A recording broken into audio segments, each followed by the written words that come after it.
Hello friends, कैसे हैं? बढ़िया। यस सर, आज हम लोग एक इम्पोर्टेंट अपडेट लेकर के आए हैं। दिख रहा होगा ये एक इंफॉर्मेशन या एडवाइजरी जारी की गई है आप सब लोगों के लिए 17 अक्टूबर 24 को, कि जो हम लोग का जीएसटीआर 3B है ना, now the government is going to lock it, freeze करने जा रही है।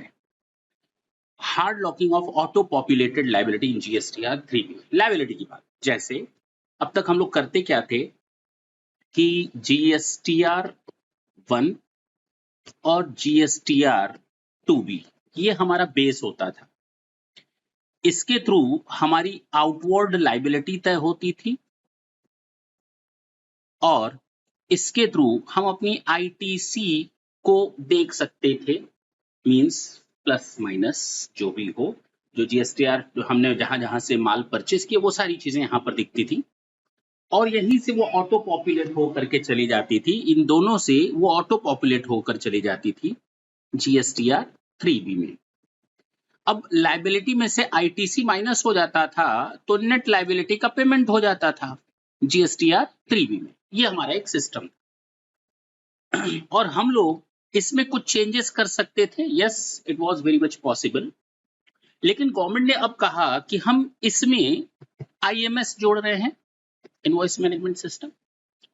आप एक्सेप्ट कर सकते हैं, रिजेक्ट कर सकते हैं, ये आपके ऊपर है। आपकी लाइबिलिटी उस हिसाब से तय होगी, यानी आप यहाँ एक्सेप्ट करेंगे, रिजेक्ट करेंगे, उस हिसाब से इसमें अपने आप चेंज हो जाएगा, अपने आप चेंज हो जाएगा। यानी अब हम आईटीसी को चेंज नहीं कर पाएंगे, जीएसटीआर 2B से आईटीसी को चेंज नहीं कर पाएंगे, ये लॉक हो जाएगा 3B में लॉक हो जाएगा। 3B में हम इसको ऑटो पॉपुलेट होगा और ये लॉक्ड रहेगा। क्यों? यहां पर एक्सेप्ट और रिजेक्शन का हमारे पास एक पावर दे दिया गया इनवॉइस मैनेजमेंट सिस्टम से। अब बात करते हैं जीएसटीआर 1। गवर्नमेंट ने कहा हम आपका 1A भी तो लॉन्च कर रहे हैं। अगर आपको जीएसटीआर 1 में कोई दिक्कत हो रही है तो 1A में आप अपडेशन कर सकते हैं, अमेंडमेंट कर सकते हैं। अगर हमने 1 के लिए अमेंडमेंट 1A दे दिया और जीएसटीआर 2B के लिए हमने आईएमएस दे दिया, then what is the need to edit it? No need to edit. और जब हम इसको एडिट करने लायक हमने कुछ छोड़ा ही नहीं तो इसको ओपन क्यों रखा गया है? क्यों ना हम इसको फ्रीज कर दें। इसको हम क्या करने जा रहे हैं? फ्रीज करने जा रहे हैं। तो गवर्नमेंट ने इसको फ्रीज कर दिया और एक एडवाइजरी जारी की, अभी नहीं हुआ है। एक टेंटेटिव डेट दी गई है कि यस, जनवरी 25 ऑनवर्ड्स ये आपका लॉक हो जाएगा। कहा गया in order to assist tax payer in filing the returns, आपको सहायता देने के लिए आप अपनी रिटर्न्स को सही तरीके से भर सके और कम से कम ह्यूमन एरर्स हों, क्योंकि फिर रिकंसिलिएशन वगैरह का बहुत ज्यादा लोचा पड़ता है।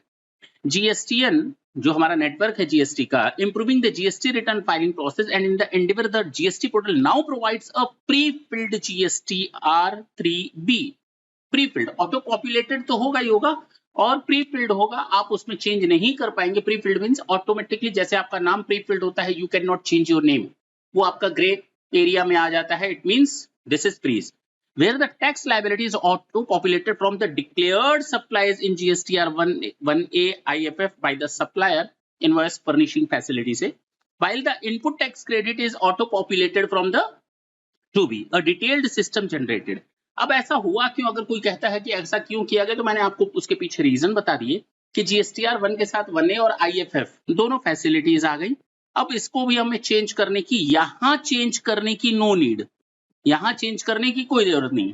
और जीएसटीआर 2B के साथ जब हमारा आईएमएस की फैसिलिटी एड ऑन कर दी गई है तो अगेन इसको भी हमें चेंज करने की कोई रिक्वायरमेंट नहीं है। तो in totality GSTR 3B will become your auto populated and pre filled data. You are needed to simply click to furnish it और फाइल इट।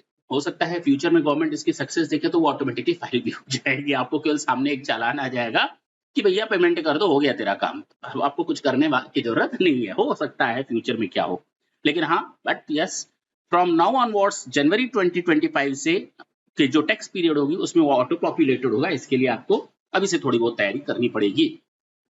नेक्स्ट सेशन में इसी तरह के इंपॉर्टेंट अपडेट के साथ आपके साथ आएंगे। तब तक के लिए चाचा and bye bye, thank you, thanks.